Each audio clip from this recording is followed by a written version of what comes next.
The United Nations says Uruguay's decision to legalise the production, sale and use of marijuana breaks international law. Uruguay signed a treaty 50 years ago that limits the usage of the drug to medical and scientific purposes. The new law will allow registered Uruguayans over 18 to buy up to 40 grams of the drug. The government hopes it'll limit the power of drug cartels. Uruguay has one of the lowest crime rates in Latin America, but drug-related violence is growing, and the government says it's time to attack the profits of the drug cartels before they become too powerful. Now, this is not a free-for-all, and there will be some restrictions. For example, no advertising of marijuana of any kind will be allowed, and the sale of the drug to minors will be strictly forbidden. People under the influence will not be allowed to drive. Violators of the law will face 20 months to 10 years in prison.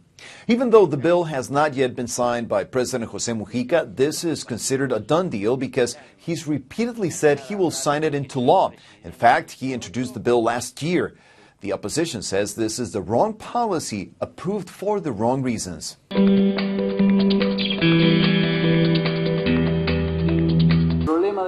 The problems with consumption don't come from the regulation the law establishes.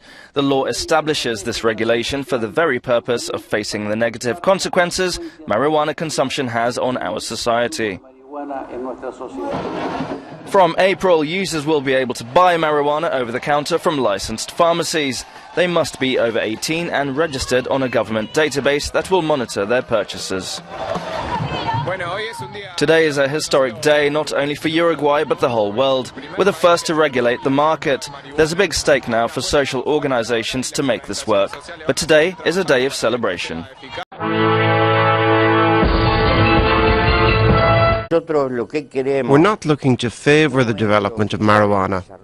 What we're supporting is controlling this vice as an addiction that cannot prosper and cannot serve as a port of entry for other forms of drug addiction, as has happened in many parts of the world. Instead of fighting it from the police side, fight it from the side of the market. The law will come into effect in April next year. The government stresses it is an experiment, and it will be reversed if found ineffective.